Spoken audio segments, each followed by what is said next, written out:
Well, hello there and welcome back to part 3 of Resident Evil. We're going to be putting away the ink ribbon and making our way out through the janky door with the fast failing doorknob, and we're going to make our way out to the courtyard. Now, there was a bit of an editing slip up here. I do apologise. When we go out to the courtyard, we do skip straight to the main hall. But all I do is literally go through this gate and magically end up in the main hall. That was a editing mishap. Completely my fault. We're going to go through the dining room here. Past the well-lit candles.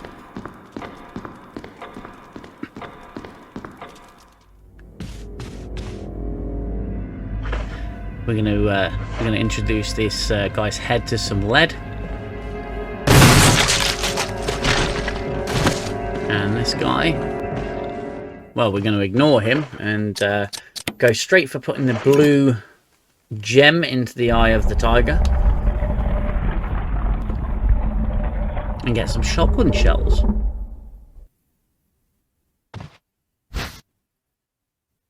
Now, in this playthrough, I do actually overuse my shotgun quite a lot, and it's the only playthrough, the only sort of difficulty level where you can do that, because item management. That's that dagger that I was talking about in the previous part that I thought was somewhere else. I'm going to leave that zombie alone and go back to the main hall.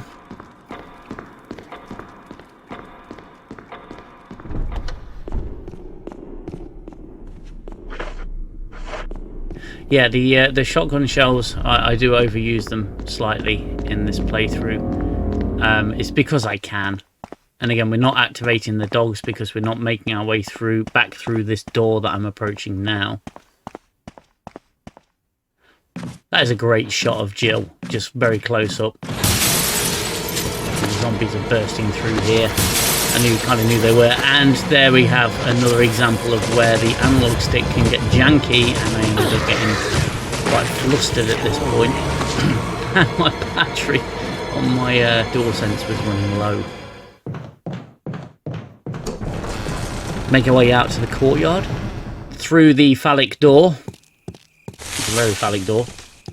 Going to place the stone and metal object and unlock this door, making our way to our first Lisa Trevor encounter. Going to pick up a few supplies first.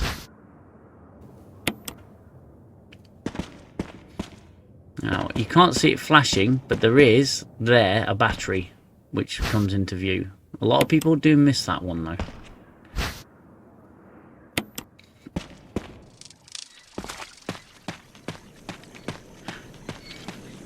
I'm going to turn these wind spinners to basically, the way you do this is it's sort of like they're both pointing to the bottom right hand corner of the screen, so it's west, and whatever direction the next one is, I believe it's north. It's basically pointing in the same direction on the screen.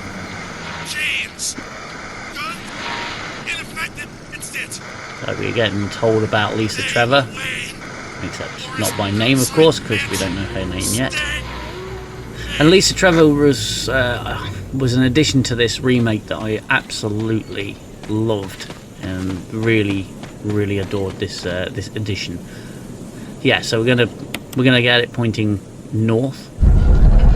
Just turns the dog statues away and unlocks the gate, which, to be quite honest with you, looks like it could be unlocked with just a swift kick.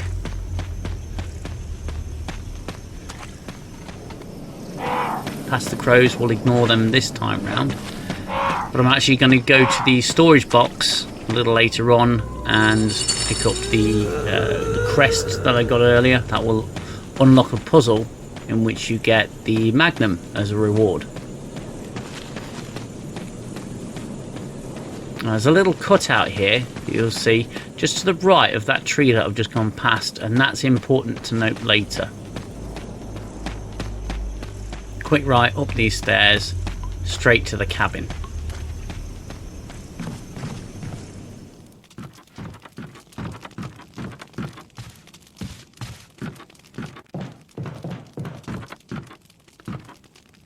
some reason I grabbed the map. You don't really need it. On your first playthrough, if you're playing this game for the first time, it's always good to grab the maps. But unless, like me, you're a forgetful idiot, the maps are pretty much useless. They're good for things like completing your extra trophies where you're having to pick items up and visit every area. We're just arming our shotgun here, because I know what's coming. Give it a bit of a reload. And I'm putting my shotgun shells away is because I don't need more than 10 shots here. It's completely unnecessary, and it's just taking up a lot of space, as is the handgun. I know how to get through this area. It's one of those things that I remembered. One of those rare things that I remember.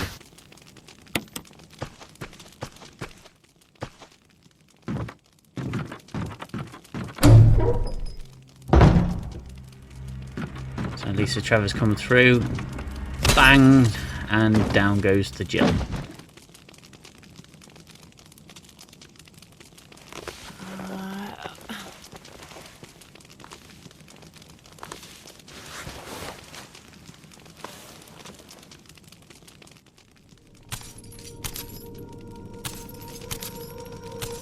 Again, going from the original game to this game, where Lisa Trevor is actually a thing, it's really sort of jarring and, you know, expectedly so. I think that's what it was designed to do. Lisa only takes 2 shots really to go down on easy, but she doesn't go down. She's something that stalks you throughout various points of the game, but not in a nemesis style. Round the back of this tree, avoid that zombie. That's pretty important. Don't engage the zombie because you don't want that to turn into a crimson head.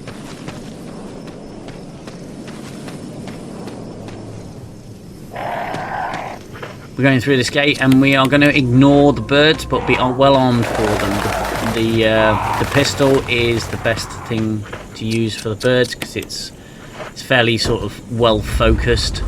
We're going to get these 3 crests, and again, it's nice to see these crests incorporated into the remake. So you're going to pick each one up, and this is why I've opened my inventory up somewhat, because we need to examine every single one, turn them around the back and flip the switch. For some reason, originally it took me ages to figure that out.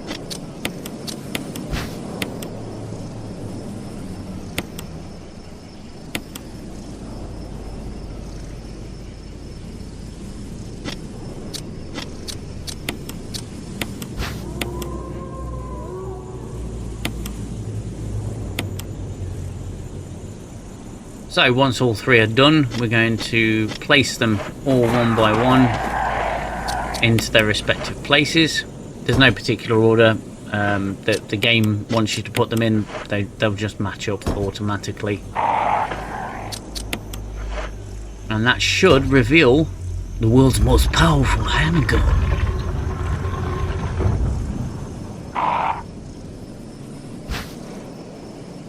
Magnum revolver. Looks like a formidable weapon.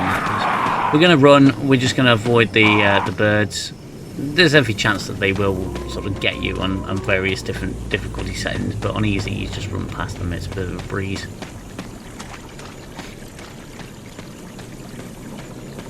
Troughing through the mud.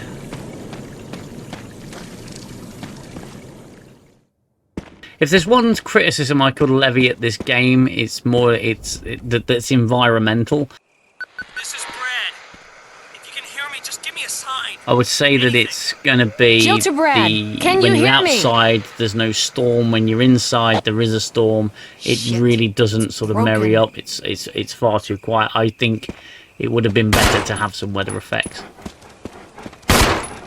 These dogs are a pain in the backside. Absolute pain in the backside. Thankfully, they all dispersed, and I was able to shotgun 2 of them.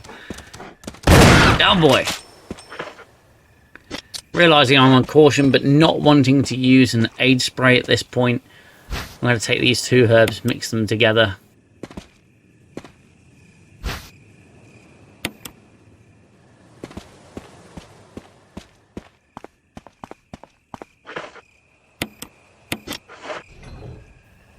I'll keep myself on caution for a minute or two, because on the other side, going towards the residence, you do have some poisonous snakes, and the blue herb heals your poison.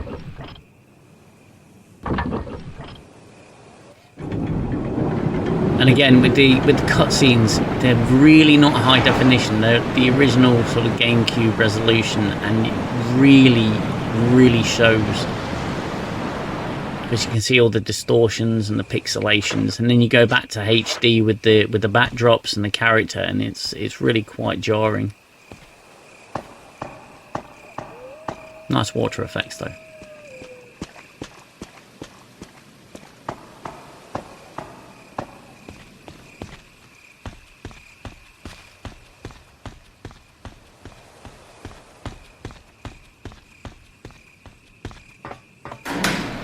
Down the elevator.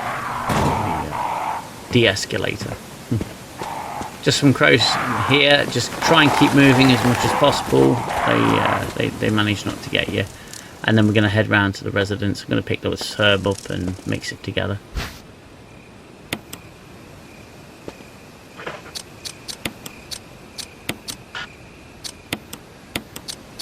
There are more blue herbs in the residence.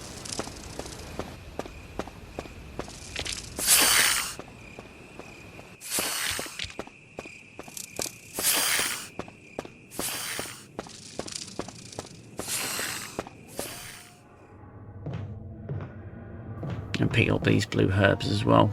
I'm trying to remember if I actually used this herb or not. But I do collect every blue herb. Now this section I do go back and forth a lot, so do forgive me for that. But I want to make sure that I secure some items. I'm going to move this box first. You move this box to cover the hole, much the same way as you did in the original game. And if you go back and forth between this game and the original game, you actually find yourself getting, well, I certainly do find myself getting rather confused about what's in the remake and what's not in the remake. It's actually quite silly. So I'm going to stow these blue herbs.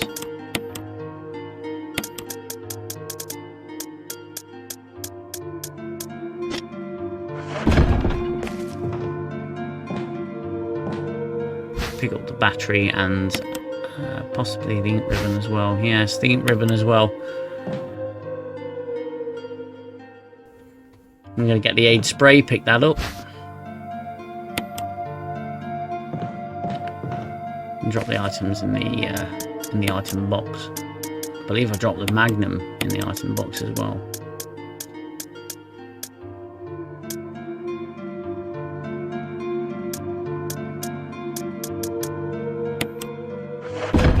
That's the herb that I use now, I remember. A little bit overkill for what's needed, but hey ho. This is easy after all. Take my shotgun shells back and my ammo, because it's going to be needed.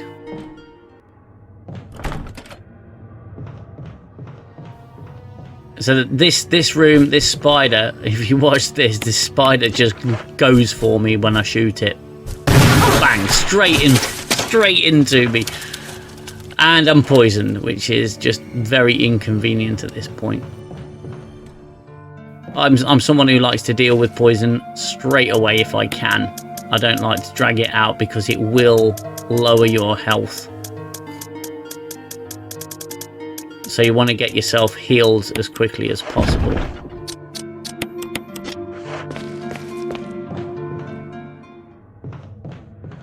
Let's go back in this room, and we're going to come back out as well because there's another spider up there. I use the auto aim to find it, shoot it down, check it's down, and then exit the room. And there's a reason for that. I'm fairly certain that in this game, the spiders drop lots of little spiders that can actually cause you some harm. So if you leave the room, it despawns them, and they don't come back.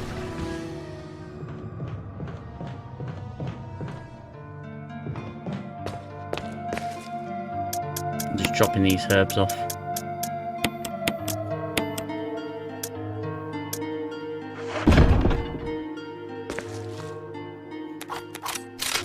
A bit of a tactical reload there.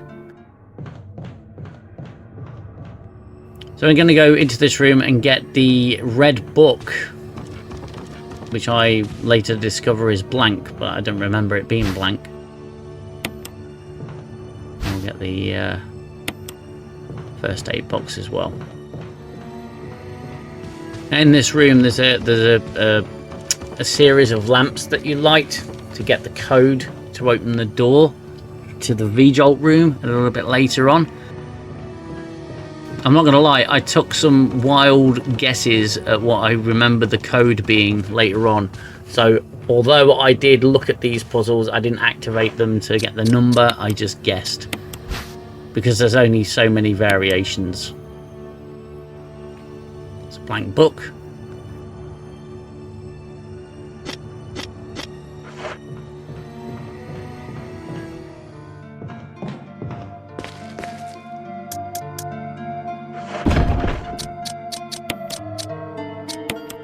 Going to examine this, see what's inside. Lo and behold, a mix of green and blue herbs, which is always good. And put the book away and the mixed herbs away.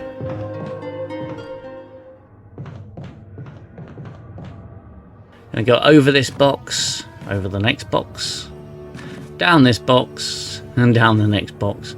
It's a long way around, but if you don't do that, then you'll get attacked by plant 42. I believe that's its designation. That's its assigned number. But yeah, if you go over those boxes, you don't. I take this map, which is fine.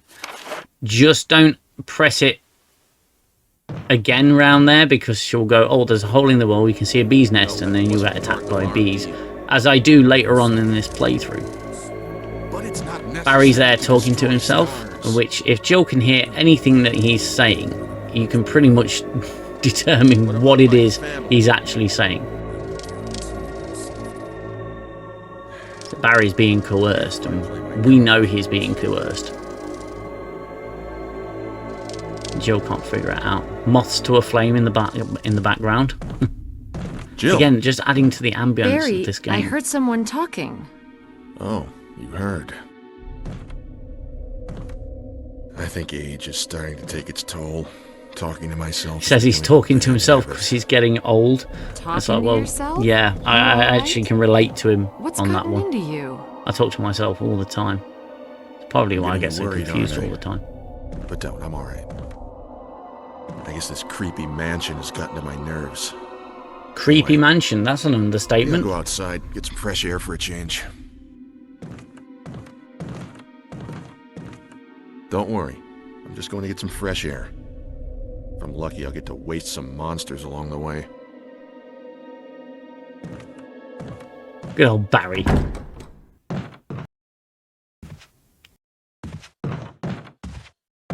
going to push these bookcases to one side.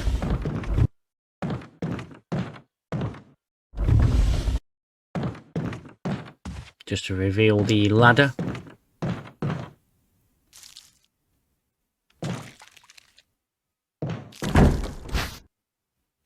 Grab the residence key.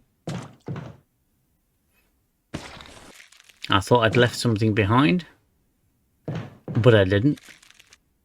Some of the bathtubs you can drain, and it'll reveal items like daggers, and I think there is actually a primary item in one of the bathtubs. But again, remembering where it is, that's the key, and obviously I'm not going to remember that. If I can even remember how to say remember. So that guy's, clearly decided he'd had enough. So I'm going to collect some ammo. I end this game with way too much ammo anyway. So, self-defense gun. Never felt the need to use it, but you know, it is there.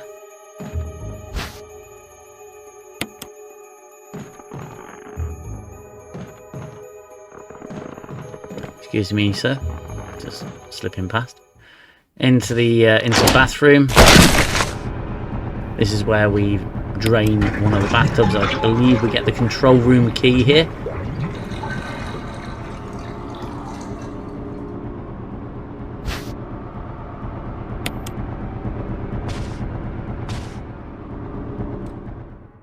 Back out we go. And drop some items off.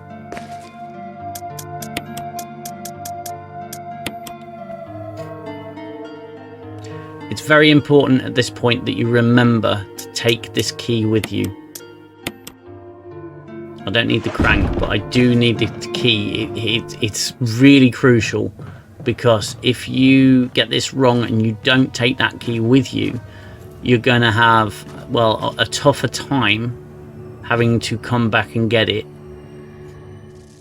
than you are if you actually go and take it with you. And you'll see why, I believe, in the next part. So we've got a zombie here, and we've got no choice but to really deal with him. And I do go for a dome split here, but I don't think it works. It doesn't. So he's going to come back as a Crimson Head, and by the time I'm done down that ladder, I was right about the number. Score 1 from memory. And by the time you go down this ladder, and do what we need to do down in the depths, he's obviously going to turn into Crimson Head. But anyway, this is the end of part 3. Come and join me for part 4.